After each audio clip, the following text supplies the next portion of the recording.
ॐ अज्ञानतिमिरान्धस्य ज्ञानाञ्जनशलाकया चक्षुरुन्मीलितं येन तस्मै श्रीगुरवे नमः। श्रीचैतन्यमनोभीष्टं स्थापितं येन भूतले स्वयं रूपकदा मह्यं ददाति स्वपदान्तिकं।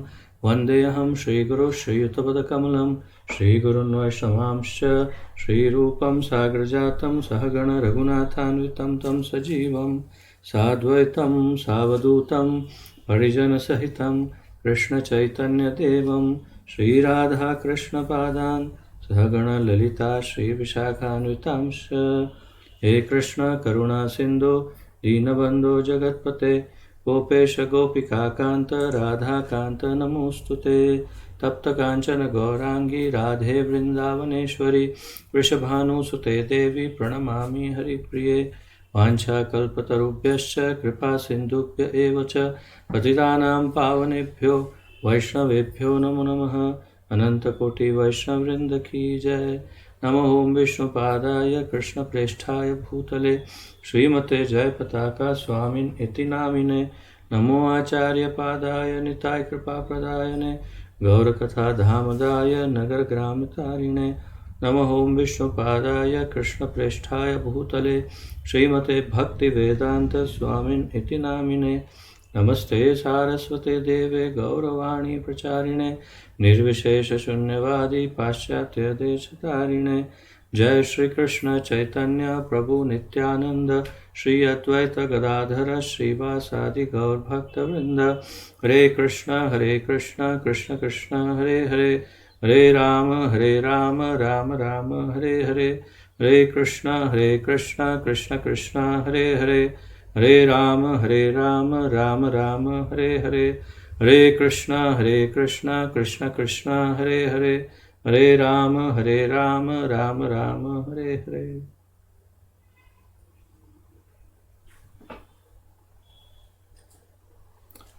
आप सबका स्वागत है आज के इस अत्यंत महत्वपूर्ण कार्यक्रम में।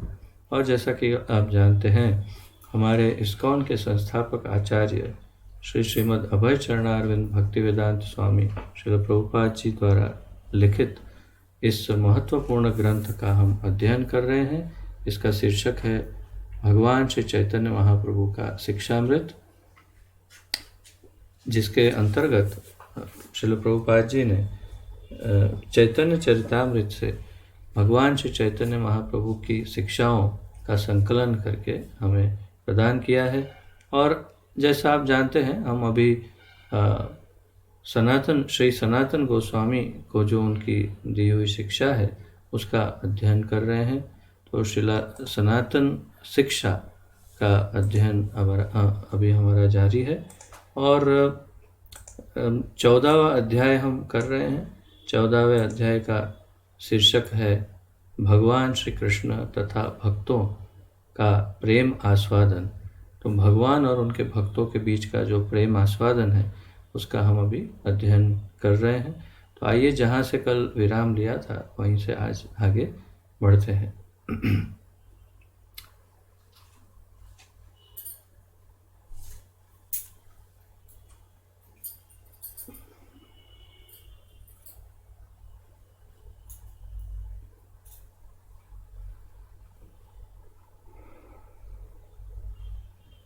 तो हमने देखा कि किस प्रकार महाप्रभु ने कल विशेष रूप से जो कल चर्चा हुई थी उसमें किस प्रकार महाप्रभु ने श्री सनातन गोस्वामी को ये शिक्षा दी कि एक भक्त को किस प्रकार सर्वाधिक भक्ति रस की प्राप्ति हो सकती है, भक्ति रस कैसे कोई प्राप्त करे, कौन उसका अधिकारी है, उसकी चर्चा देखी। और फिर हमने श्रीमद् भगवद गीता के 12वें अध्याय का 13 से लेकर के 20वां श्लोक देखा, जिसमें हमने देखा कि भगवान को सर्वाधिक प्रिय कौन हो सकता है। तो अब वहाँ से आगे बढ़ते हैं जहाँ कल विराम लिया था।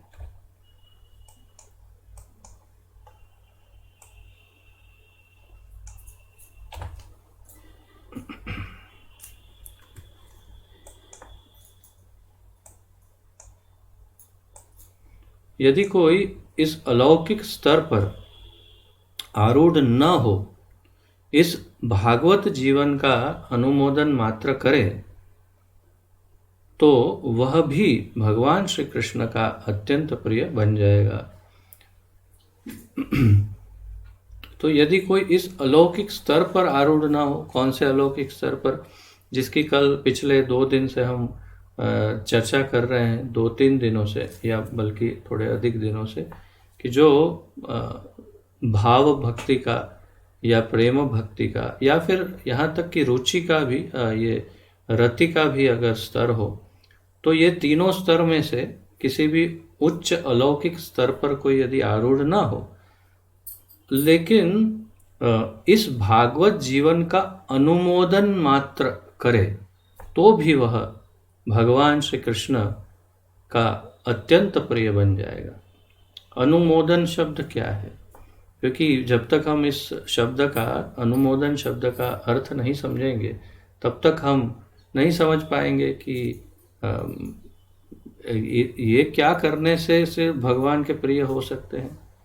तो हमने देखा कि कितनी सारी चीज़ें करने के बाद भगवान के प्रिय हो सकते हैं, लेकिन इतने अलौकिक स्तर पर अगर कोई आरूढ़ नहीं होता, तो भी भागवत जीवन का अनुमोदन करने से भगवान अत्यंत प्रिय। तो शब्दकोश, हिंदी शब्दकोश में, डिक्शनरी में जो इसके अर्थ बताए हैं, उसके अनुसार अनुमोदन का एक अर्थ है सुकृति।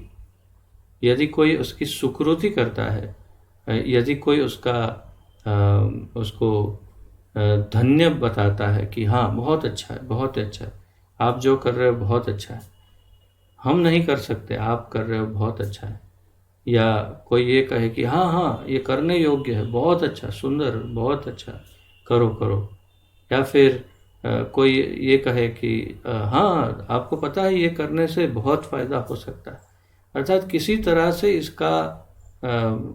इसके प्रति हकारात्मक, सकारात्मक विचार हो उसके, जिसे कहते हैं पॉजिटिव वाइब्रेशन, पॉजिटिव थिंकिंग या पॉजिटिव रिस्पॉन्स, और सपोर्ट, यानी कि एक प्रकार का सपोर्ट कि हाँ आप कर सकते हो, या ये करने योग्य है, या अच्छा है, ये बहुत सुंदर है, बहुत अच्छा है।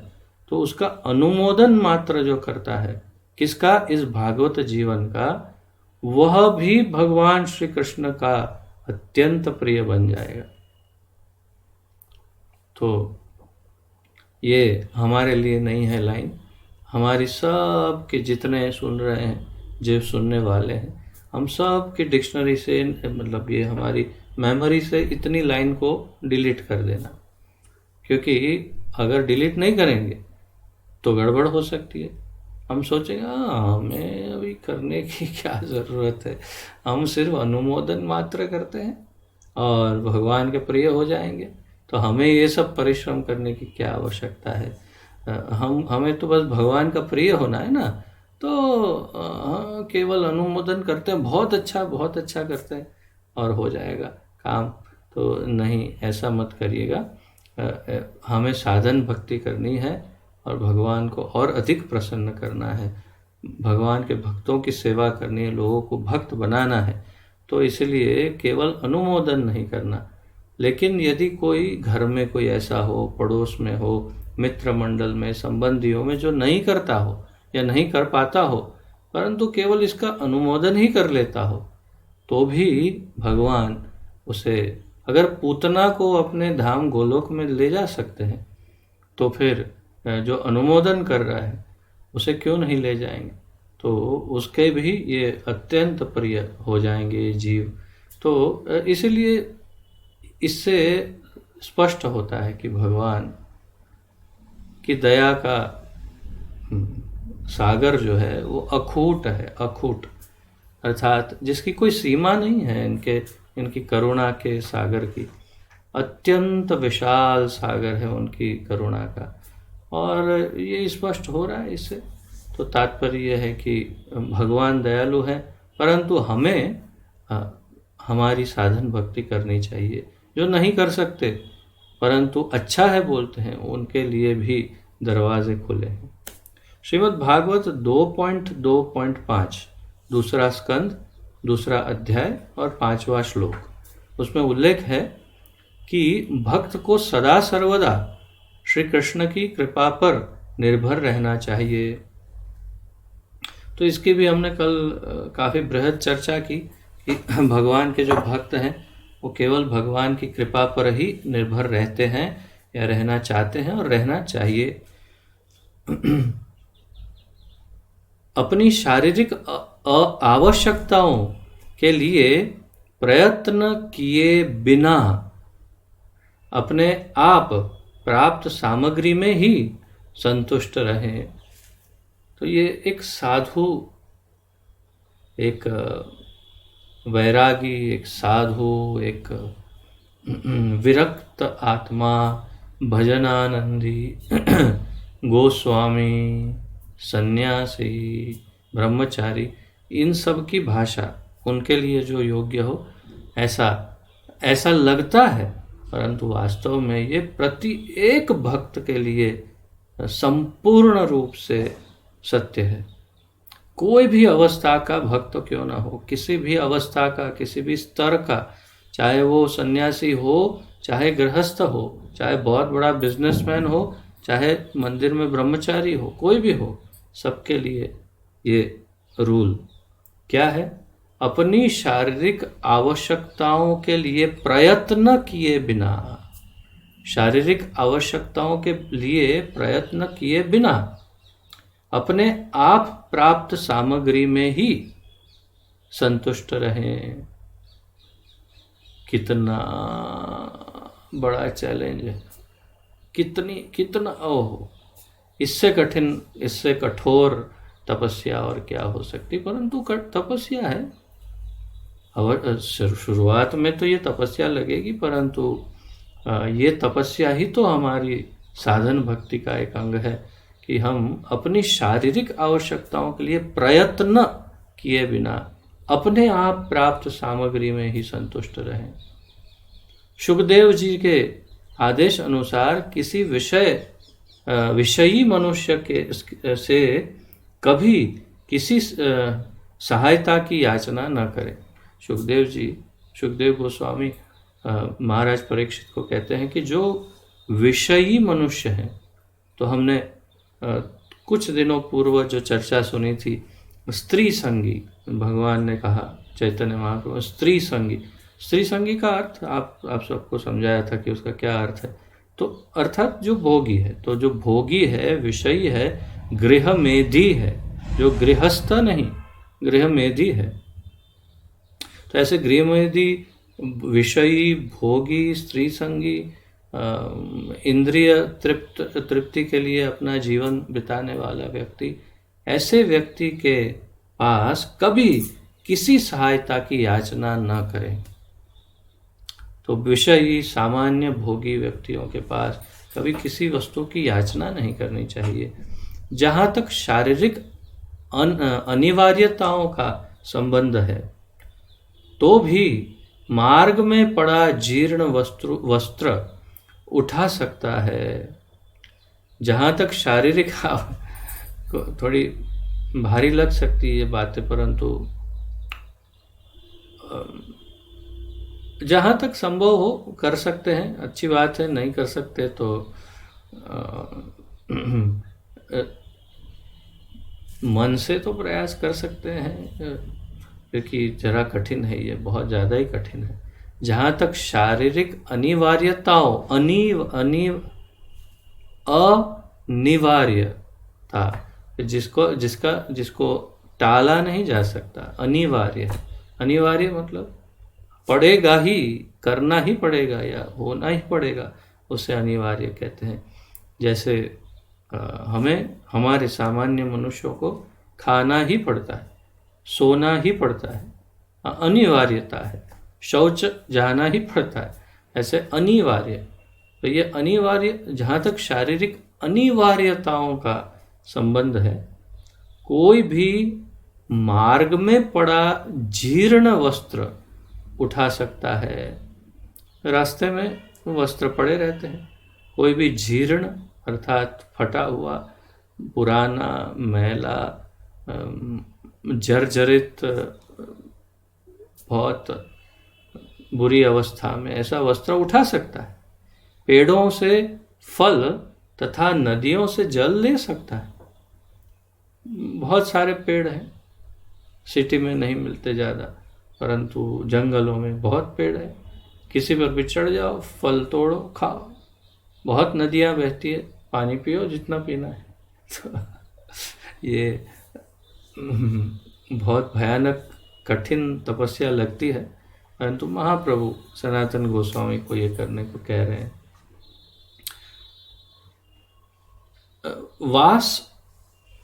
वास के लिए प्रकृति ने कंदराए निवास करना है, रहना है। भाई रहे कहाँ, चलो समझ गए, रास्ते में पड़ा कपड़ा ले लिया, पेड़ पे चढ़ के फल तोड़ लिए, नदी से पानी पी लिया, रहे कहाँ? तो निवास के लिए प्रकृति ने कंदराएं बनाई हैं, अर्थात प्रकृति ने पर्वतों के अंदर गुफाएं बनाई हैं। वो किसके लिए बनाई है भाई? वो हमारे और आपके रहने के लिए ही बनाई है। वास्तव में यही हमें इसका अनुशीलन करने के लिए कहा जा रहा है कि आप रहना है तो घर मत बनाओ, झोपड़ी मत बनाओ, रह लो किसी गुफा के अंदर। यदि कोई यह सब न कर सके तो भी भगवान को, जीव मात्र को अन्न और आश्रय का दाता जानकर सब प्रकार से उन पर ही निर्भर रहना चाहिए।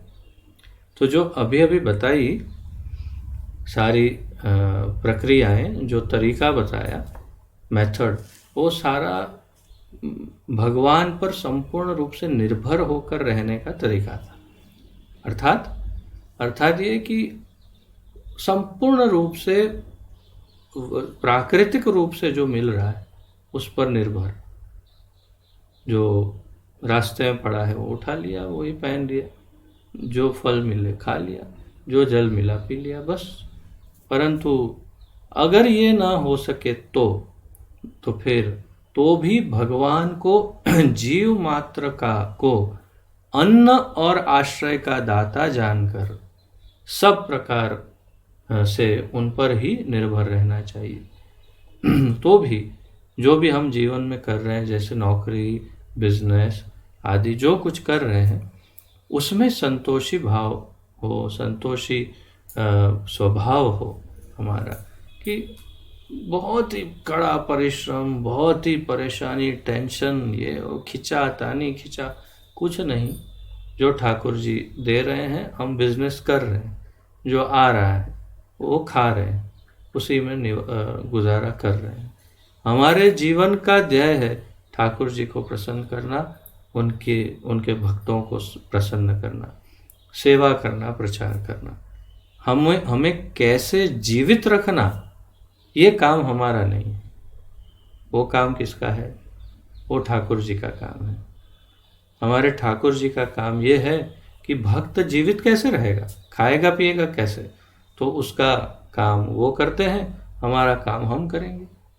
तो जो भी कर रहे हैं उसमें, और ये जान करके कि प्रत्येक जीव मात्र, गुजराती में जो कहावत है बहुत बहुत प्रचलित, कीड़ी ने कण हाथी ने मण, अर्थात कीड़ी छोटी सी चींटी को एक छोटा सा कण, एक बहुत छोटा दाना, और हाथी को एक मण खाना चाहिए, वो प्रतिदिन मिल जाता है। कोई हाथी भूखा नहीं रहता और कोई चींटी भूखी नहीं रहती। तो वो कैसे होता है? तो ये अरेंजमेंट पूरी भगवान की है, ठाकुर जी की है। तो फिर मनुष्यों से क्या द्वेष है भगवान को? क्यों मनुष्यों को भूखा रखेंगे? इसलिए हम ठाकुर जी पर यदि निर्भर रहेंगे तो अवश्य जीवन आराम से चल जाएगा। ये सब एहसास, ये सब प्रतीति, ये सब अनुभव, इस सब का साक्षात्कार आप लोगों को, हम सबको लॉकडाउन के दौरान हो गया होगा। कुछ ऐसे भी थे कि जिन लोगों को रोज का रोज कमाते हैं, खाते हैं, वो भी 3 महीना लॉकडाउन में रहे, जीवित रहे, उनको भी ठाकुर जी ने दे दिया। यहाँ तक कि बाहर से आकर उनके घर तक पहुँच जाता था खाना, और वो जानते थे, ओ सरकार, मोदी साहब कितने बढ़िया। मोदी साहब क्या है भाई, मोदी साहब एक कठपुतली मात्र है, एक माध्यम मात्र है। हमारे ठाकुर जी पहुंचा रहे खाना, आप धन्यवाद ठाकुर जी का करिए। मोदी साहब का तो कर सकते हैं, करना हो, नहीं तो मुख्य रूप से हमारे ठाकुर जी ही आपके द्वार तक अन्न पहुंचा देते हैं। तो ये हमने देखा, 3 महीना लॉकडाउन में रहे, परंतु परेशानी नहीं हुई। और ऐसा भी हुआ कि जो अत्यंत धनाढ़ व्यक्ति, अत्यंत धनवान, उसको खाना नहीं मिल रहा था। आश्चर्य होगा, परंतु ऐसे भी किस्से सुने मैंने। बहुत धनवान लोग, परंतु बस ऐसे फंस गए, खाना नहीं मिल रहा, क्या करें, बाहर जा नहीं सकते, बाहर कर्फ्यू लगा हुआ है, और बहुत ज़्यादा कष्ट। तो तात्पर्य यह है कि ठाकुर जी चाहेंगे तो खाना खिलाएंगे। और आप बड़े बड़े धनवानों के घर पे जाके देखो, बहुत ज़्यादा जो बहुत अत्यंत धनाढ़ लोग हैं उनके घर पर जाके देखो, आप देखेंगे कि प्रायः उबला हुआ खाना, फल, पत्ते, घास फूस यही खाते हैं। क्यों? डायबिटीज़, हाई ब्लड प्रेशर, ये वो सारी की सारी दुनिया की बीमारियां घर में हैं, तो फिर मुंह में कैसे डालेंगे खाना। नौकर बढ़िया वाला एकदम क्या बोलते, पनीर ये वो सब खाते हैं नौकर, और सर क्या खाते हैं, बोले वो तो उबला हुआ खाते हैं ना, उनको तो मना ही है। तो बड़े बड़े धनवान लोगों के घर में प्रत्यक्ष रूप से मैंने देखा भी है, और आप भी देख सकते हैं। धन से नहीं होगा कुछ, न धन से होगा, न प्रतिष्ठा से होगा, ठाकुर जी की कृपा होगी तो ही सब मिलेगा। इसलिए हमें हमेशा ये एहसास होना चाहिए कि ठाकुर जी ही सबके अन्नदाता हैं। यह समझना चाहिए कि अपने पूर्ण शरणागत भक्तों का वे सदा ध्यान रखते हैं। यह समझना चाहिए, इस बात का एहसास, प्रतीति, साक्षात्कार होना चाहिए, इस बात की समझदारी होनी चाहिए कि ठाकुर जी अपने सभी भक्तों का ध्यान, सदा ध्यान रखते हैं। यहाँ लिखा है सदा ध्यान रखते हैं। कोई ऐसा क्षण नहीं, ऐसा नहीं कि उनका टाइम है इतने बजे से इतने बजे तक ध्यान रखते हैं, बाकी टाइम पे फिर अगर कोई दूसरा मिला ठीक है, नहीं तो सो जाते ना। 24 घंटा हर क्षण आपको ध्यान में है, ये आपके हृदय में बैठे हैं, अंदर ही, अंदर बैठे, इधर ही। ये हृदय अर्जुन तिष्ठति, हृदय, ये हृदय इधर बैठे हैं, इसके अंदर हैं, 24 घंटा आपके साथ है, आप हो और ये है इधर ही। और करते क्या है वो, अंदर बैठे बैठे फिल्म देखते हैं या कुछ वीडियो गेम खेलते हैं या व्हाट्सएप, कुछ तो है नहीं, वो तो सब हम करते हैं, वो हमारा ध्यान रखते हैं। तो हमारे ठाकुर जी हृदय में बैठकर या बाहर से कहीं से भी वो हमेशा हमारा ध्यान रखते हैं भक्तों का। इस बात को सदा हमें ध्यान में रखना चाहिए। सब अवस्थाओं में भक्त का संरक्षण करते हैं, हर अवस्था में भक्त का रक्षण ठाकुर जी अवश्य करते हैं। तो अवश्य रक्षिवे कृष्ण विश्वास पालन, अवश्य रक्षिवे कृष्ण, ये विश्वास तो पालन करना पड़ेगा कि भगवान हमारी रक्षा करेंगे। और किसकी? अपने पूर्ण शरणागत भक्तों का। हाँ यदि हम इस कैटेगरी में नहीं आते, यदि पूर्ण शरणागत भक्तों वाली कैटेगरी में नहीं आते, तो फिर डाउट आ सकता है कि भगवान ध्यान रखेंगे कि नहीं, क्योंकि वो तो केवल पूर्ण शरणागत भक्तों का ही ध्यान रखते हैं। तो पूर्ण शरणागत भक्त बनने में और ना बनने में कितना अंतर है। हाथ जोड़ लिया और ठाकुर जी को कह दिया सामने खड़े होकर, हे ठाकुर जी, मैं पूर्ण रूप से आपका हूँ। अभी इसी क्षण, इसी घड़ी से, हमेशा हमेशा के लिए मैं संपूर्ण रूप से आपका हूँ और आपकी ही सेवा करना चाहता हूँ। बस इतना ही, केवल इतना बोल दिया और यहाँ भी रजिस्टर हो रहा है, यहाँ हृदय से, हृदय में, और मंदिर में भी जहाँ अपने ठाकुर जी के सामने बोल दो, रजिस्टर हो जाएगा, उस पर तुरंत ही मोहर लग जाएगी भगवान की। और बस वो कहेंगे हाँ, ये पूर्णागत, पूर्ण शरणागत वाली लिस्ट है ना, उसमें डालो इसको। हाँ हाँ, वो जो जिनका मुझे ध्यान रखना होता है, वो लिस्ट में डाल दो इसका नाम। अच्छा, क्या किया इसने? बस बोल दिया कि मैं आपका हूँ। इतना ही काफ़ी है। एक बार बोल दिया मैं आपका हूँ ठाकुर जी, और उन्होंने पूर्ण शरणागत की लिस्ट में तो डाल ही दिया। और फिर हम यदि अपने आचरण से भी सिद्ध करते हैं कि हम वास्तव में शरणागत हैं, तो भगवान को और प्रसन्नता होती है और फिर और अधिक ध्यान रख सकते हैं वे आराम से। तो ये बहुत ही स्पष्ट है कि भगवान के भक्तों को अपनी चिंता करने की आवश्यकता नहीं है।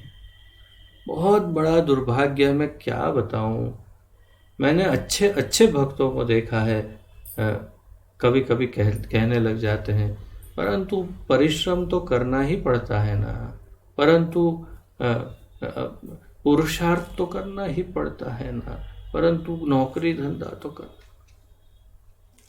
आपको लगता है तो फिर करना ही पड़ता है। अगर आप उनके आश्रित रहकर केवल उनको प्रसन्न करना चाहते हैं तो नहीं करना पड़ता। यदि आप समझते हैं कि आप उनकी सेवा करके सब प्रसन्न हो जाएंगे, आपका परिवार का भी पोषण हो जाएगा और प्रसन्न भी हो जाएंगे, तो फिर आपको नहीं करना पड़ेगा नौकरी धंधा। और यदि आपको लगता है कि नहीं, थोड़ा तो करना ही पड़ेगा, पूर्ण, भगवान भी बोलेंगे करो, थोड़ा थोड़ा करो, जा, कोई बात नहीं।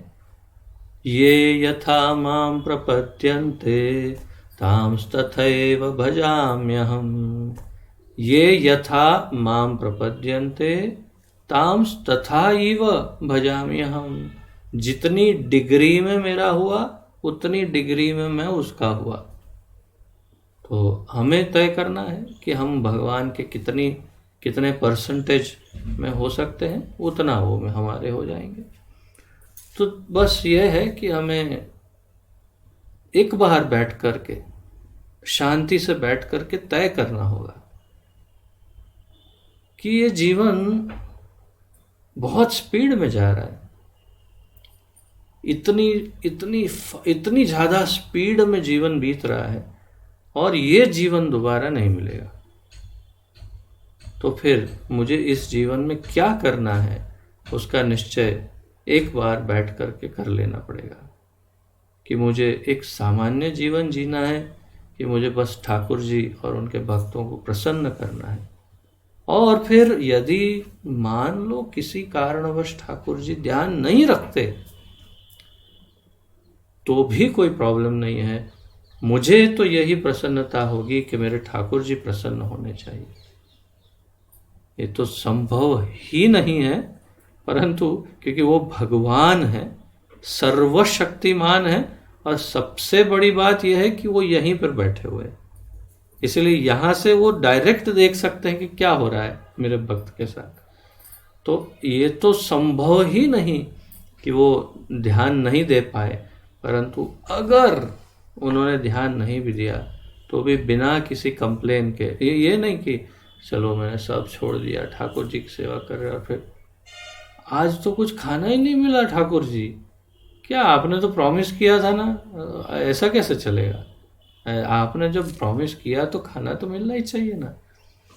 परंतु ठाकुर जी को पता है कि हमें कब उपवास करना चाहिए और हमारी सेहत के लिए क्या ज़्यादा अच्छा है, वो ठाकुर जी जानते हैं। विश्वास रखिए इस बात पर, मैं सत्य कह रहा हूँ। हम सब जितने जितने बीमार हैं ना, अगर हम संपूर्ण रूप से ठाकुर जी पर निर्भर रहें तो ठाकुर जी जब पहुंचाएंगे तब हम प्रसाद पाएंगे। वो हिसाब से अगर जिएंगे ना, कोई बीमारी का हम तक नहीं पहुंच सकता, बीमारी का नामो निशान नहीं। क्यों? क्योंकि ठाकुर जी केवल वही देंगे जो हमारे लिए योग्य होगा, जो हमें बीमार न करे, ऐसी ही वस्तु हम तक पहुंचाएंगे। और तभी पहुंचाएंगे जब हमारे पेट में या हमारे शरीर में आवश्यकता हो। तो शरणागत होने से सिर्फ फायदा ही है। हमारा प्रॉब्लम यह है कि हम समझ नहीं सकते कि शरणागत का अर्थ है जो भगवान दे रहा है वो ही मेरा अच्छा है, उसी से मेरा हित है, उसी से मेरा भला होगा। जो नहीं दिया उससे मेरा भला नहीं होता, हो सकता ही नहीं था, अन्यथा वो अवश्य दे देता। वो क्रूर नहीं है, भगवान क्रूर नहीं है। क्रूर नहीं कि हमें टॉर्चर करना चाहे, भगवान क्रूर नहीं है। वो हमारा सुहृद अर्थात बेस्ट फ्रेंड, हमारा शुभ चिंतक, हमारा हित चाहने वाला। और वो कैसे हमें कोई गलत वस्तु दे सकता है? बस हमारा एक ही प्रॉब्लम है कि जब कोई विपत्ति आ रही है, ऐसा लगता है कि ये विपत्ति आई, हम सोचते हैं ओ ये विपत्ति है, परंतु हम नहीं जानते कि ये विपत्ति न आए उसके लिए ये बहुत ही सुंदर उपाय ठाकुर जी ने किया है। और हम समझते विपत्ति आ गई। जैसे मान लो कि एक दिन खाना नहीं मिला, ओ खाना नहीं मिला आज, परंतु आज खाना मिलता तो शायद बीमारी आ सकती थी, इसलिए ठाकुर जी ने खाना नहीं दिया। तो हम अगर इस प्रकार संपूर्ण रूप से उन पर निर्भर हो जाएं, तब फिर हमारे जीवन में कोई परेशानी नहीं होगी, ये निश्चित है। इसके लिए करके ही देखना पड़ेगा। करके जब तक प्रैक्टिकली इम्प्लीमेंट अंग्रेजी में कहते हैं नहीं करते, जब तक हम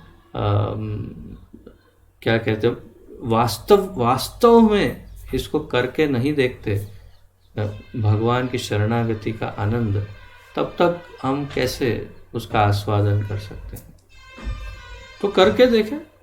और मैं तो इस दास का उदाहरण कई बार दे चुका हूँ कि ये दास कई वर्षों से कोई नौकरी धंधा नहीं करता, परंतु ठाकुर जी कुछ न कुछ ऐसा बहाने, चाहे कोई भी हो, नाम चाहे किसी का भी हो, परंतु ठाकुर जी कोई न कोई ऐसी व्यवस्था अवश्य करते हैं कि जीवन बहुत सुंदर चल रहा है। और कहीं शर्माने की, हाथ फैलाने की, भीख मांगने की, याचना करने की कहीं भी आवश्यकता नहीं पड़ती। ठाकुर जी बहुत ही ज़्यादा अधिक अच्छी तरह से निर्वाह कर रहे हैं हमारा। तो और अगर कोई ये समझता है कि हाँ वो तो मेरी वजह से जीवित है, मेरे पैसों से जी रहा है, मैं खिला रहा हूँ, मैं पिला रहा हूँ, मैं कर रहा हूँ, तो वो इसका फ़ायदा नहीं उठा पाएंगे जो ठाकुर जी की अरेंजमेंट है। ठाकुर जी ने उन सबको निमित्त बनाया है ताकि भक्तों का पालन पोषण हो सके। तो ये सब शरणागति स्वीकार करने के बाद ही पता चल सकता है। एक बार संपूर्ण शरणागति स्वीकार करेंगे तभी उसका आनंद आस्वादन कर पाएंगे। तो आगे बढ़ते हैं। तो महाप्रभु फिर आगे कहते हैं, यह समझना चाहिए कि अपने पूर्ण शरणागत भक्तों का वे सदा ध्यान रखते हैं, सब अवस्थाओं में भक्त का संरक्षण करते हैं। इसलिए भक्त को अपने पालन की कोई चिंता नहीं करनी चाहिए। भक्त को अपने पालन की कोई भी चिंता नहीं करनी चाहिए। संपूर्ण रूप से शरणागत। मुझे मेरी चिंता क्यों हो जब ठाकुर जी मेरी चिंता कर रहे हैं? मैं इतना सारा लंबा क्यों इसको खींच रहा हूँ? ये इतना सा छोटे 2-4 लाइन को क्यों इतनी लंबी खींच रहा हूँ? मैं इसलिए लंबा खींच रहा हूँ क्योंकि मैं तो चाहता हूँ इस पर 1 महीना प्रवचन हो, क्योंकि यही तो हमारा सबसे बड़ा प्रॉब्लम है। हमारा मूल प्रॉब्लम ही तो यही है कि हम ठाकुर जी पर निर्भर नहीं रह सकते हैं, नहीं रह पाते हैं। अगर मैं गलत कह रहा हूं तो बोलिए।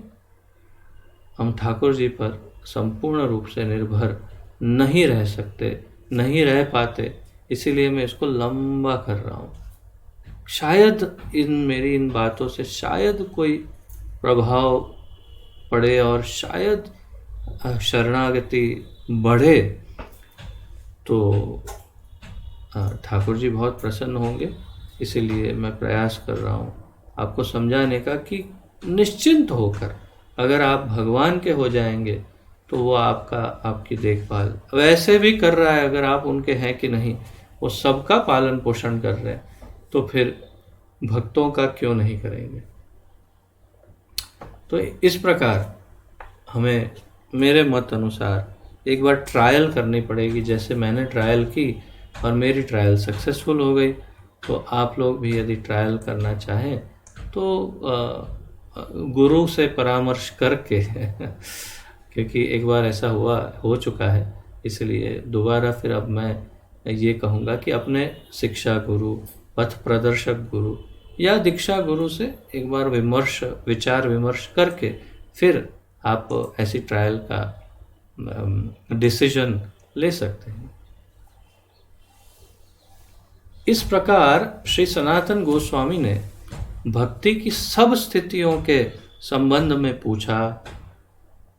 तो सनातन गोस्वामी ने भक्ति की सारी अवस्थाओं, स्थितियों के विषय में महाप्रभु से पूछा, और भगवान श्री गौर सुंदर महाप्रभु ने श्रीमद् भागवत आदि प्रामाणिक ग्रंथों से उन्हें परम गोपनीय शिक्षा प्रदान की। तो महाप्रभु ने श्रीमद् भागवत जो अमल पुराण, सबसे प्रमुख, सबसे महत्वपूर्ण ग्रंथ, सारे ग्रंथों में सबसे ज़्यादा महत्वपूर्ण और शुद्धतम ग्रंथ अमल पुराणम कहते हैं, जिसके अंदर कोई भी दूषण नहीं, ऐसा शुद्धतम ग्रंथ उससे और अन्य कई शास्त्रों से उन्होंने प्रमाण दिए और गोपनीय शिक्षा प्रदान की। गोपनीय अर्थात गुप्त। भगवान श्री कृष्ण के अलौकिक धाम की स्थिति का वर्णन करने वाले हरिवंश नामक वैदिक ग्रंथ का भी श्रीमन महाप्रभु ने उल्लेख किया। हरिवंश नाम का एक और, बहुत सारे ग्रंथों में एक ग्रंथ है हरिवंश, जिसमें भगवान के गोलोक धाम की और ये सब उसमें विशेष वर्णन है। श्री कृष्ण शक्ति को ललकारने से पराजित हुए इंद्र ने अपनी स्तुति में इसका वर्णन किया था। तो जब यहाँ श्री वृंदावन में ठाकुर जी थे और इंद्र की पूजा बंद करवा दी और इंद्र को कोपित हो गए और बारिश हुई। भगवान ने गिरिराज को धारण किया 7 दिन 7 रात, और इंद्र के सारी पानी की टंकियाँ खाली हो गई, अंदर एक बूंद भी नहीं बची। तो नीचे आके गिरा भगवान के चरणों में, और फिर जो स्तुति कर रहे थे इंद्र जी, उसमें उन्होंने इसका वर्णन किया। हरिवंश में कहा है कि विभिन्न खग अर्थात पक्षी तथा वायुयान विमान आदि उड़ सकते हैं, पर वे उच्च लोकों में नहीं जा सकते। तो इसी हरिवंश ग्रंथ में ये वर्णन है।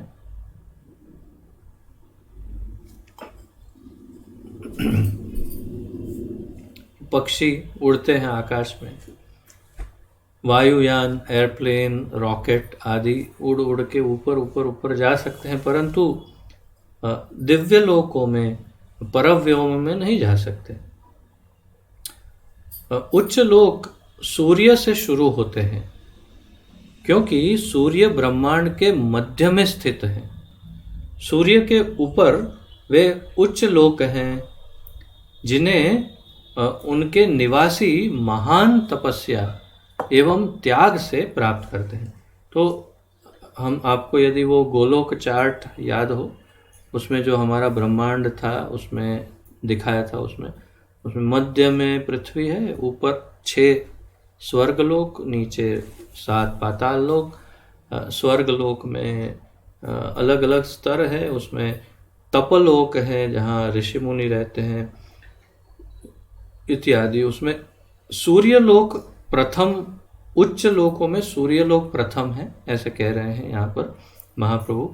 सूर्यलोक से सारे उच्च लोक आरंभ होते हैं, और सूर्य के ऊपर उच्च लोक हैं, उन्हें उनके निवासी महान तपस्या एवं त्याग से प्राप्त करते हैं। तो वहाँ पर जैसे मैं कह रहा हूँ तपोलोक, तपलोक, तो जनः तपः, इस तरह। तो जो तपलोक है वहाँ पर तपस्वी या ऋषि मुनि वहाँ पर जाते हैं अंत में, अर्थात यहाँ पर तपस्या करते हैं और तपस्या करके फिर तपलोक की प्राप्ति करते हैं, और उससे ऊपर फिर और भी अलग अलग लोक हैं।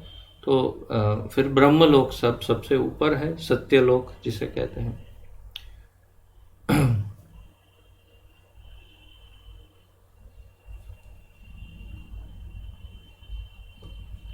संपूर्ण प्राकृत ब्रह्मांड को देवी धाम कहते हैं। ये भी हमने ब्रह्म संहिता में देखा था, प्राकृत ब्रह्मांड को देवी धाम कहते हैं। इसके ऊपर है शिव धाम, वो भी आपको स्मरण होगा चार्ट में। शिव धाम वो भी आधा अंधकार में है, आधा प्रकाश में है, अर्थात आधा ब्रह्म ज्योति में है और आधा भौतिक संसार के अंधकार में, जिसे महाकाल लोक और शंभु लोक कहते हैं। तो इसके ऊपर शिव धाम है जहाँ पार्वती सहित शिवजी का नित्य निवास है। उससे आगे अनंत वैकुंठ लोकों वाला परव्योम है। इन सब वैकुंठों में भगवान श्री कृष्ण का गोलोक वृंदावन सर्वोपरि है। तो महाप्रभु ने ये सब बताया कि ये सब हमने बड़े विस्तार से पहले भी देखा, महाप्रभु ने बताया था, अब फिर बता रहे हैं, और हमने ब्रह्म संहिता में भी ये सब विस्तार से देखा है कि शिवलोक के ऊपर फिर वैकुंठ जगत है। वैकुंठ के सबसे ऊपर शिखर में, सबसे टॉप पर गोलोक वृंदावन धाम है। पर हमने इतने दिनों में बहुत सारी चर्चाएं की है गोलोक की, पूरी ब्रह्म संहिता में चर्चा की, यहाँ पे इससे पहले भी बहुत चर्चा, लेकिन हमने कभी साइज की चर्चा नहीं की। आपको स्मरण है कभी? मुझे तो नहीं स्मरण है कि मैंने गोलोक के साइज, गोलोक की का कितना माप है, उसकी चर्चा कभी हुई नहीं। यहाँ महाप्रभु उसका माप बताते हैं कि कितनी साइज का है गोलोक, जानने योग्य। आप थोड़ा कल्पना भी कर सकते हैं, एक बार कल्पना कीजिए कितना हो सकता है। वैकुंठ में है तो मान लो कि वैकुंठ जितने वैकुंठ की जितनी साइज है इतना ही होगा ना गोलोक, और कितना होगा। चलो हो सकता है 2-3 वैकुंठ लोक मिलके हो जाए, ऐसा होगा। तो आगे पढ़ते हैं, पहले उसमें बताएंगे महाप्रभु। तो उससे आगे अनंत वैकुंठ लोक वाला परव्योम है। इन सब वैकुंठों में भगवान श्री कृष्ण का गोलोक वृंदावन सर्वोपरि है, सर्व ऊपरी, सबसे ऊपर। गोलोक का अर्थ है गायों का लोक, गोलोक अर्थात गायों का लोक। श्री कृष्ण का लोक गोलोक कहलाता है क्योंकि उन्हें गाय अतिशय प्रिय है। संपूर्ण ब्रह्मांडों एवं वैकुंठों के इकट्ठे जोड़ से भी गोलोक बड़ा है। महाप्रभु कहते हैं संपूर्ण ब्रह्मांडों अर्थात जो महाविष्णु कारणोदक्षाई विष्णु के शरीर से जो अनंत कोटि ब्रह्मांड उत्पन्न हो रहे हैं, वो अनंत कोटि ब्रह्मांड हो और उससे 3 गुना अधिक सारे वैकुंठ हो, उन सबको यदि जोड़ लिया जाए तो भी इन सबसे इकट्ठा, इन सबसे अधिक बड़ा गोलोक धाम है। अर्थात गोलोक की तो लिमिट क्या होगी हम कल्पना ही नहीं कर सकते। जैसे मैं कल आपको बता रहा था लेक्चर में, भगवान के मत्स्य अवतार के बारे में भागवत में पढ़ रहा था, तो आज एक और विशेष हमने जैसे कूर्म अवतार के बारे में पढ़ा था कि मतलब मैंने पढ़ा था और आपको बताया था कि कूर्म जो अवतार है वो कुछ 8 लाख मील जितना उनकी साइज है। तो आज वैसा ही गणना फिर से आज मत्स्य अवतार में सुने कि मत्स्य अवतार जो मछली बने भगवान, उनको एक सींग था ऊपर, क्योंकि उसके अंदर वो नाव को बांधना था। तो उस सींग के बारे में भागवत में वर्णन है कि 8 लाख माइल अर्थात कितने किलोमीटर होगा, और भी ज़्यादा, जितने 10-12 लाख किलोमीटर, उतने लाख किलोमीटर लंबा ये सींग है। मछली कितनी लंबी है वो तो छोड़ दीजिए, उनका सींग इतने लाख किलोमीटर लंबा है। जब ये क्या कहते हैं, विनाश का, प्रलय का समुद्र, जब प्रलय का जल व्याप्त हो गया, तब अंदर से जो मछली के रूप में भगवान निकले, उनका उस सींग की साइज लिखी है भागवत। तो फिर गोलोक कितना बड़ा होगा भाई। ये तो हमारी पृथ्वी के ऊपर की, हमारे ब्रह्मांड के ऊपर की चर्चाएं थी है ये सब। तो गोलोक कितना बड़ा होगा। अर्थात हम तो, हमारे दिमाग में बस वही भगवान, ये हमारे प्रभुपाद जी हमेशा उदाहरण देते हैं, कई बार उदाहरण दिया उन्होंने लेक्चरों में, doctor frogs theory. Doctor frog ऐसा कहते हैं, डॉक्टर फ्रॉग। डॉक्टर फ्रॉग क्या मतलब, एक मेंढक को ऐसा कि भाई मैं तो समुद्र का मेंढक हूँ, और कुएं में आया और कुएं में आके दूसरे मेंढक को कहा, अरे मैं समुद्र का मेंढक हूँ भाई, तुम लोग क्या हो, तो समुद्र कितना है? तो बोला अरे बहुत बड़ा है। कितना बड़ा? तो बोले इतना बड़ा। कितना बड़ा? इतना बड़ा। अरे बताओ बताओ कितना बड़ा? तो वो कितना सोच पाएगा? कुएं का मेंढक समुद्र के बारे में क्या सोच पाएगा? अंदर हवा भरता गया, इतना बड़ा समुद्र, इतना बड़ा समुद्र, फट गया, लेकिन नहीं समझा पाया। तो उसी प्रकार हम चाहे अपने दिमाग को कितना भी दौड़ा लें, लेकिन शायद गोलोक का माप हम नहीं निकाल सकते, ऐसा इस वर्णन से लग रहा है। हरिवंश में अपनी स्तुति में इंद्र, अपनी स्तुति में अर्थात भगवान को जो स्तुति अर्पण की, उसमें इंद्र ने स्वीकार किया कि ब्रह्मा से प्रश्न करने पर भी वह गोलोक की स्थिति नहीं समझ सके। उन्होंने ब्रह्मा जी से प्रश्न किया, इंद्र ने, गोलोक के बारे में बताइए, और ब्रह्मा जी ने कुछ बताया, लेकिन इंद्र नहीं समझ सके। हम कैसे समझेंगे? इंद्र तो ऐसे तो इंटेलिजेंट है, नहीं तो देवताओं के राजा कैसे हो जाते भाई? तो हमसे तो इंटेलिजेंट होंगे ही। अब वो नहीं अगर समझ सके गोलोक के बारे में, वो भी ब्रह्मा जी के श्रीमुख से सुनकर। हम तो ब्रह्म संहिता पढ़ रहे हैं, वो तो सामने बैठे हैं, उनको पूछ भी सकते नहीं और ठीक से समझाइए, लेकिन फिर भी नहीं समझ सके। तो ऐसी स्थिति गोलोक की बताते हैं महाप्रभु। और फिर आगे भगवान श्री कृष्ण के नारायण अंश के भक्तों को वैकुंठ की प्राप्ति होती है। महाप्रभु कह रहे हैं कि जो नारायण के भक्त हैं वो वैकुंठ में जाते हैं, पर गोलोक वृंदावन की प्राप्ति सुदुष्कर है। गोलोक की प्राप्ति सबको नहीं हो सकती। मैं पूर्व में कई बार ये उदाहरण दे चुका हूँ।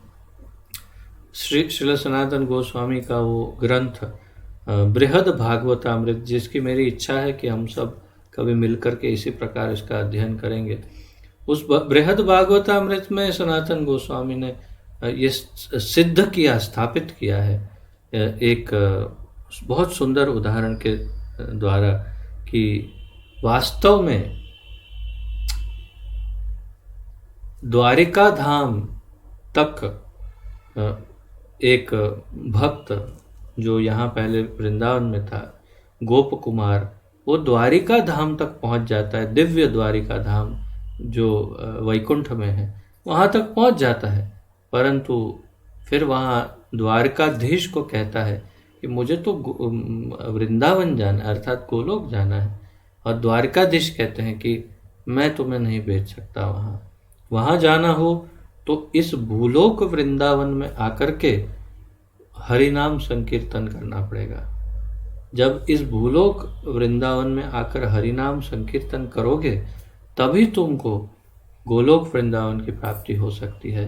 तो तात्पर्य यह है कि और विशेष रूप से जो गायत्री वो जप रहा था, काम गायत्री या कृष्ण गायत्री, वो गायत्री से वो द्वारिका धाम तक पहुंच गया, परंतु उस गायत्री से वो गोलोक नहीं जा सकता था। ऐसा भगवान द्वारिकाधीश कृष्ण ने बताया उन्हें, और इसलिए उनको हरिनाम संकीर्तन करने वापस यहाँ पर जन्म लेना पड़ा। तो ये ग्रंथ का सार है। कहने का तात्पर्य यह है कि गोलोक की प्राप्ति सुदुष्कर है, सबके लिए संभव नहीं। जो वैकुंठ जा सकता है वो गोलोक नहीं जा सकता। ऐसा कोई जरूरी नहीं कि जो वैकुंठ जाए वो गोलोक भी जा सकता है, नहीं। वास्तव में ये वैसा ही है। मैं आपको उदाहरण दे रहा हूँ कि जैसे अमेरिका जा सकते, अमेरिका का वीज़ा मिल गया तो क्या आप बाइडेन के घर पे जा सकते हैं? अब तो बदल गया ना, पहले ट्रम्प था, अब तो बाइडेन है। तो आप प्रेसिडेंट बाइडेन के घर पे जाने का वीज़ा मिल गया? बिल्कुल नहीं। बाहर से वॉचमैन ही भगा देगा, चलो भागो यहाँ से। मैनेजर को भी मिलने की अनुमति नहीं है तुमको। तुम कौन हो? तुमको तो केवल अमेरिका में आने की अनुमति मिली। तो वैसे ही हम वैकुंठ में जा सकते हैं परंतु गोलोक नहीं जा सकते। तो गोलोक सुदुष्कर है।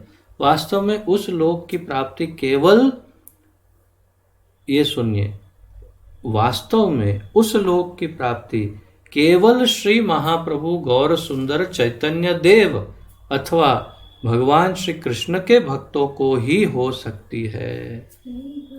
तो गोलोक वृंदावन धाम की प्राप्ति केवल महाप्रभु के भक्तों को या फिर श्री कृष्ण के भक्तों को ही हो सकती है, क्योंकि दोनों एक ही है। इसीलिए श्री कृष्ण की स्तुति में इंद्र ने कहा, आप परव्योम के उसी गोलोक से अवतीर्ण हुए हैं, अपनी मूर्खतावश मैं यह सब उत्पात कर बैठा। तो भगवान की स्तुति में भी इंद्र ने कहा कि आप उसी गोलोक से अवतीर्ण हुए हैं और मैं कितना मूर्ख हूँ, आपको नहीं पहचान पाया और ये सब उत्पात मचा दिया। ऐसा कहकर उन्होंने श्री कृष्ण से क्षमा याचना की इंद्र ने। श्रीमद् भागवत में श्री कृष्ण की अंतिम लीला है मौशल लीला। तो ये तो बड़ी लंबी कथा है, आप सब थोड़ा थोड़ा तो जानते ही होंगे कि उनके अंत जब करना था भगवान को अपनी लीला का, क्योंकि देखिए उनको हर एक ब्रह्मा के दिन में एक एक पृथ्वी पर अपने वृंदावन धाम में लीला करनी होती है। तो यहाँ का टाइम पूरा हुआ, दूसरे ब्रह्मा जी वेट कर रहे थे, भाई अब टाइम हो रहा है जल्दी आइए। तो हाँ, यहाँ से लीला सब समेटते ना फटाफट। जैसे सर्कस पहले के ज़माने में सर्कस एक नदी के पट पर 2 महीने तक रहा सर्कस, और फिर दूसरी जगह जाना है, पूरा का पूरा सर्कस तंबू समेत सब कुछ वहाँ से उखाड़ के ले गए। वैसे ही यहाँ से ठाकुर जी को भी अपनी लीला समाप्त करनी थी, तो द्वारिका को भी डुबा दिया और सारे उनके अपने 1 लाख पुत्र थे और इसके अलावा और जो भी यादव हैं सबको आपस में लड़वा दिया सबने एक दूसरे दूसरे को मार दिया, क्योंकि कोई दूसरा उनको मार सकता नहीं था, किसी में इतनी क्षमता नहीं कि जो उनको मार सके, और आपस में लड़वा के मरवा दिया और वो सब चले गए धाम। तो मौशल लीला मूशल, तो ये सांब नाम का पुत्र भगवान का, उसने पेट में कुछ डाला, कपड़ा जैसा डाल दिया, और एक साड़ी पहन ली, और ऋषि मुनि बैठे थे, नारद मुनि आदि बहुत बड़े बड़े विद्वान ऋषि बैठे थे, उनके सामने जाकर एक गर्भवती महिला का नाटक करने लगा।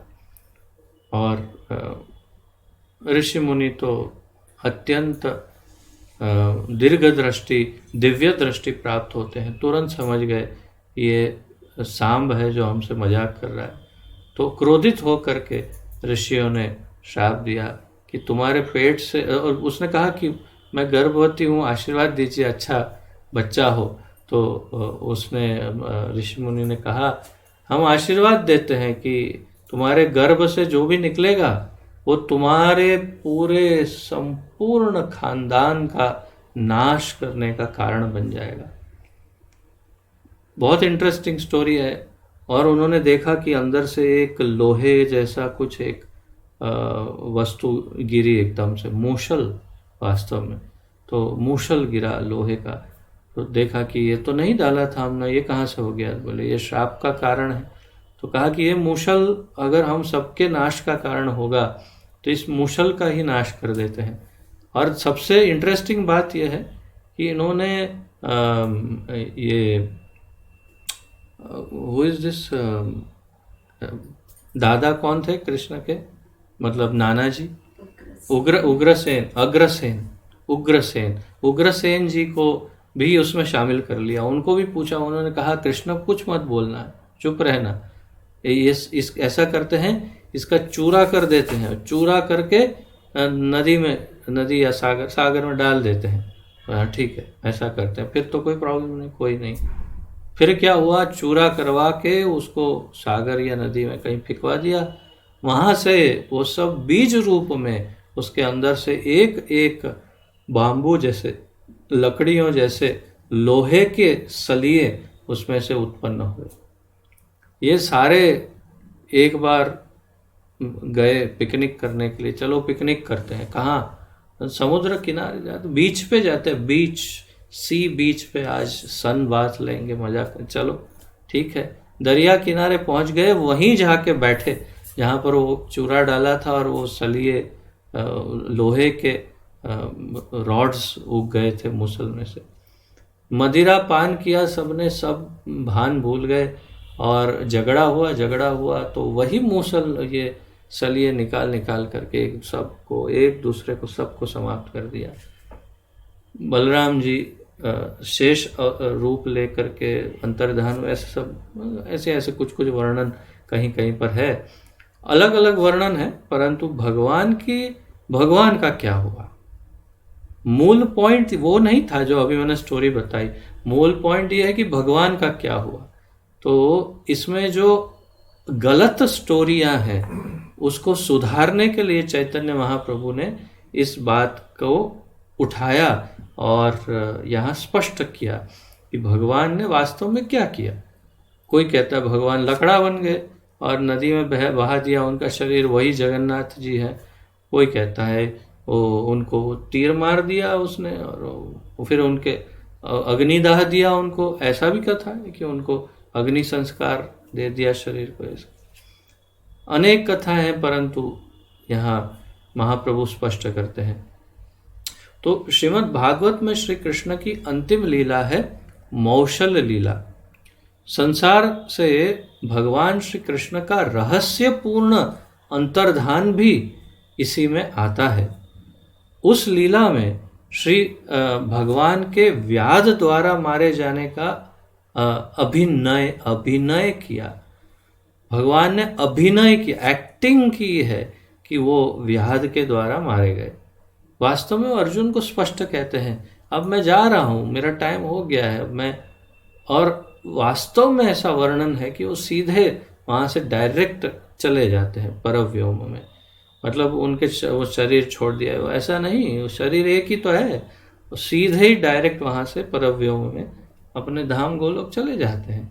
तो वो ये सब लीला भी उसमें भागवत में वर्णन है, महाप्रभु कह रहे हैं, और उन्होंने अभिनय किया था। भगवान श्री कृष्ण की लीलाओं के अंतिम अंश की बहुत सी अनुचित व्याख्याएं हैं, महाप्रभु कहते हैं कि उनकी अंतिम लीला की बहुत अनुचित व्याख्याएं हैं। जैसे श्री कृष्ण केशावतार वर्णन, तो भगवान का केश अवतार वर्णन, किंतु श्री महाप्रभु गौर सुंदर ने इन लीलाओं का शुद्ध एवं उचित वर्णन करते हुए उनकी वास्तविक यथार्थ व्याख्या प्रस्तुत की। तो महाप्रभु ने यह स्पष्ट किया, वास्तव में ये केश अवतार, केशावतार क्या है, उसका स्पष्ट वर्णन उन्होंने किया। श्री कृष्ण के केश अवतार का श्रीमद् भागवत, विष्णु पुराण तथा महाभारत में उल्लेख है। ये तीनों शास्त्रों में भगवान के केश अवतार का वर्णन है। क्या है केशावतार? इनके अनुसार भगवान ने अपने सिर से एक सफेद और एक काला बाल खींचा था। अर्थात भगवान 16 वर्ष के हैं, लेकिन premature greying of hair, उसे मेडिकल लैंग्वेज में कहते हैं। एक बीमारी है, क्या बीमारी है? Premature greying of hair, अर्थात समय से पहले बाल सफ़ेद हो जाना। तो भगवान को भी ये बीमारी होगी, तभी तो 16 वर्ष के बच्चे को एक सफ़ेद और एक काला बाल निकला। तो मैं भगवान की मजाक उड़ा रहा हूँ, परंतु तात्पर्य है कि उन्होंने अपने सिर से एक सफ़ेद और एक काला बाल खींच के निकाला। फिर क्या हुआ? खींचा था, लिखा है खींचा था, मैं नहीं, बहुत बार महाप्रभु कह रहे खींचा। यदि दो केश, यही दो केश यदुकुल की रानियों रोहिणी एवं देवकी के गर्भ में प्रविष्ट हुए। तो वही दो केशों को उन्होंने छोड़ा आकाश से, अर्थात गोलोक से, और एक रोहिणी के गर्भ में और एक देवकी के गर्भ में प्रविष्ट हुआ। यह भी उल्लेख है कि भगवान श्री कृष्ण पृथ्वी पर असुर संहार के लिए अवतीर्ण होते हैं, किंतु कुछ कहते हैं कि श्री कृष्ण ब्रह्मांडवासी क्षीरोदक्षाई विष्णु के अवतार हैं। तो कोई कहते हैं कि असुर संहार के लिए आए, वो तो यहाँ पर विनाशाय च दुष्कृताम, परंतु पहले क्या है? पहले विनाशाय च दुष्कृताम नहीं है, वो अपने भक्तों को आनंद देने के लिए आते हैं। परित्राणाय साधूनाम विनाशाय च दुष्कृता, अर्थात बाद में सेकंड उनका फंक्शन या उनका द्वितीय उत्तरदायित्व है नाश करना, वो बाई प्रोडक्ट है। मुख्य हेतु है परित्राणाय साधूनाम, अर्थात अपने भक्तों को आनंद देना और उनका उद्धार करना। तो फिर मुख्य हेतु ये नहीं। और भी कोई कहता है कि क्षीरोदक्षाई विष्णु के अवतार है। लघु भागवतामृतकार श्री रूप गोस्वामी तथा उसके भाष्यकार श्री बलदेव विद्याभूषण ने इस विषय की पूर्ण आलोचना कर सत्य तत्व स्थापित किया। श्रीपाद जीव गोस्वामी ने भी कृष्ण संदर्भ में यही विषय प्रस्तुत किया है। तो ये सब महाप्रभु ने पहले प्रस्तुत किया, स्पष्ट किया, सत्य क्या है और क्या असत्य है वो सब बताया। भगवान श्री महाप्रभु गौर सुंदर द्वारा शिक्षा, शक्ति एवं ज्ञान से संचारित हुए श्री सनातन गोस्वामी को अलौकिक आनंद अनुभूति हुई। वे अविलंब प्रभु चरण में गिर कर कहने लगे, प्रभो मैं नीच कुल में जन्मा, नीच सेवी अधम पामर हूँ। नीच कुल में जन्मा तो समझ सकते हैं गलत बात है, क्योंकि जन्मे तो ब्राह्मण कुल में। नीच सेवी का क्या अर्थ है? नीच की सेवा करते हैं। कौन है नीच? उनके जो बादशाह नवाब हुसैन शाह है वो नीच है, क्योंकि नीच है वास्तव में वो अपने क्रियाओं से ही, तो वो नीच की सेवा करते थे, अधम और पामर हूँ, फिर भी आप इतने करुणामय हैं कि ब्रह्मा की भी अगोचर सिद्धांतों की शिक्षा मुझे प्रदान की है। तो जो ब्रह्मा जी को भी नहीं प्राप्त हो सकती ऐसी शिक्षा आपने मुझे दे दी है, ठाकुर जी को कह रहे हैं। आपके कृपा प्रसाद से मैंने आपके मुखारविंद द्वारा शिक्षित सिद्धांतों का आस्वादन किया है, परंतु मैं इतना नीच हूं कि आपके शिक्षामृत के एक बिंदु का स्पर्श करने की सामर्थ्य भी मुझ में नहीं है। इसीलिए यदि आप मुझ पंगु को नचाना ही चाहते हैं तो कृपया मेरे मस्तक पर अपना चरणारविंद रखकर मुझे आशीर्वाद प्रदान करें।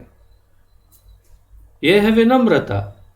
गुरु और भगवान के सामने ऐसी ही विनम्रता होनी चाहिए, नहीं तो कुछ हाथ में नहीं आएगा। तो ये विनम्रता और वास्तविक विनम्रता है। क्या कहते हैं कि मैं इतना पतित हूं, मैंने आपके मुखारविंद से ये शिक्षा तो प्राप्त की है, परंतु मैं इतना नीच हूं कि आपके शिक्षामृत का बिंदु का स्पर्श करने की सामर्थ्य नहीं है। अर्थात आपने दे दिया, परंतु अब मुझे याद रहेगा नहीं रहेगा, मैं उसके ऊपर कुछ बोल पाऊंगा, लिख पाऊंगा नहीं, मुझ पर तो कोई कॉन्फिडेंस नहीं है। इसलिए आपको ही मुझ पर कृपा करनी पड़ेगी।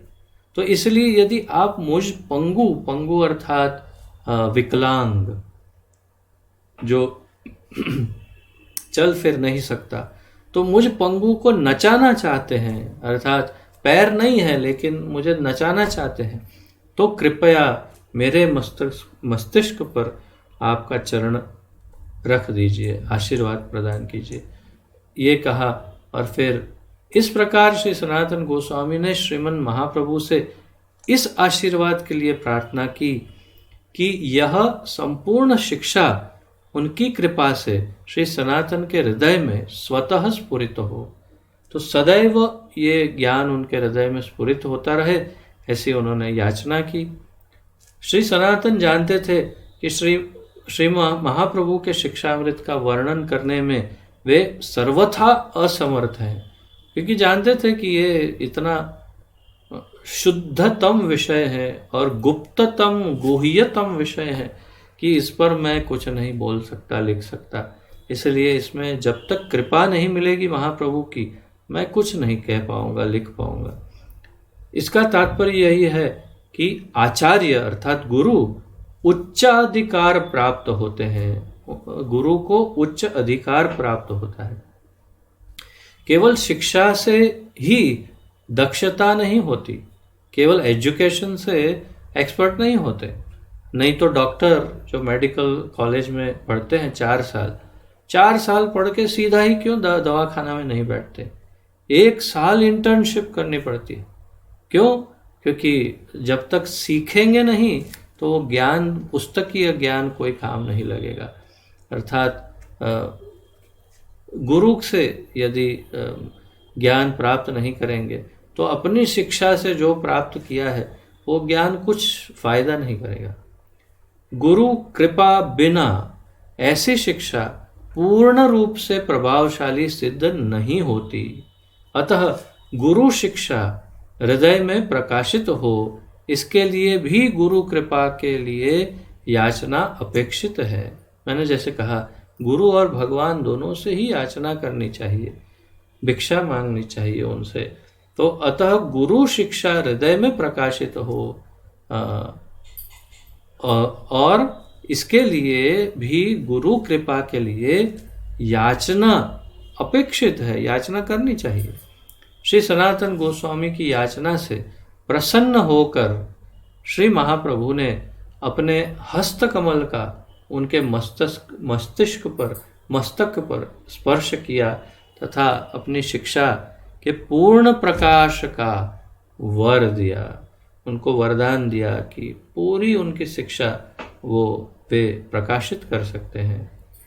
इस प्रकार श्री गौर सुंदर महाप्रभु ने कृष्ण प्रेम की परम अवस्था का वर्णन किया है, उन्होंने कहा कि कृष्ण प्रेम का संपूर्ण विस्तृत वर्णन नहीं हो सकता।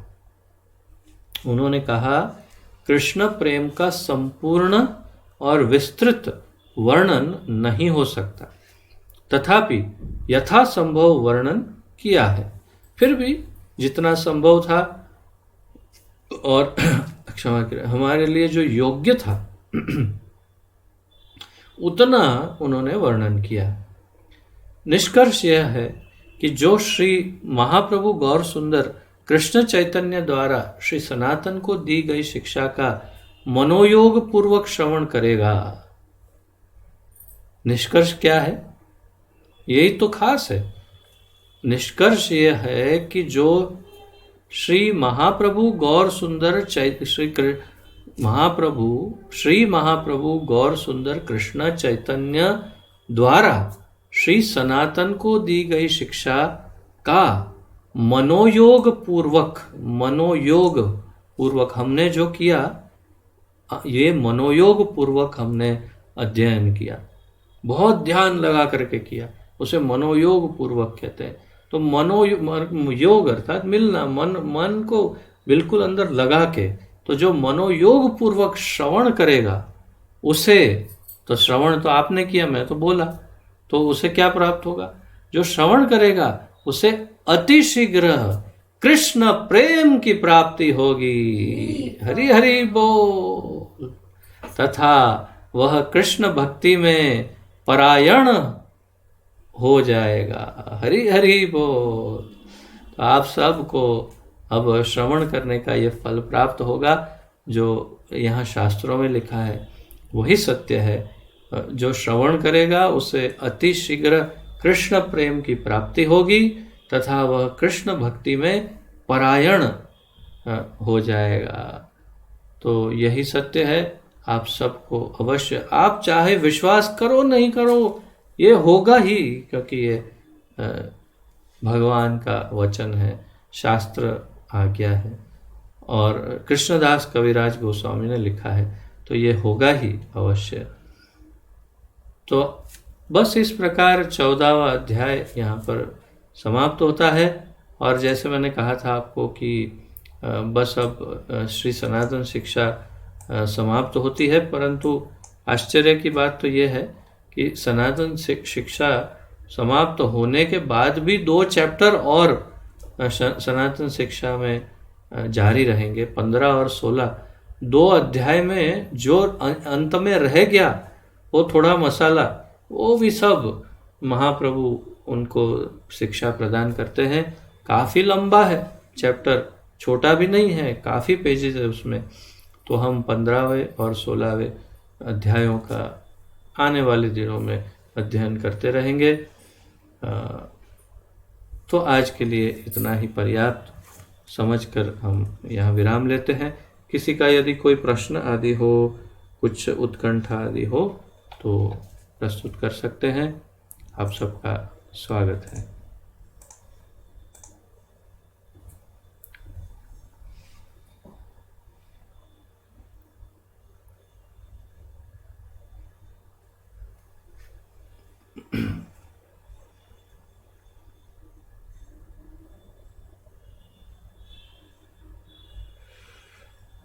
ठीक है, कोई प्रश्न यदि ना हो, कोई उत्कंठा ना हो, तो फिर विराम लेते हैं यहीं पर।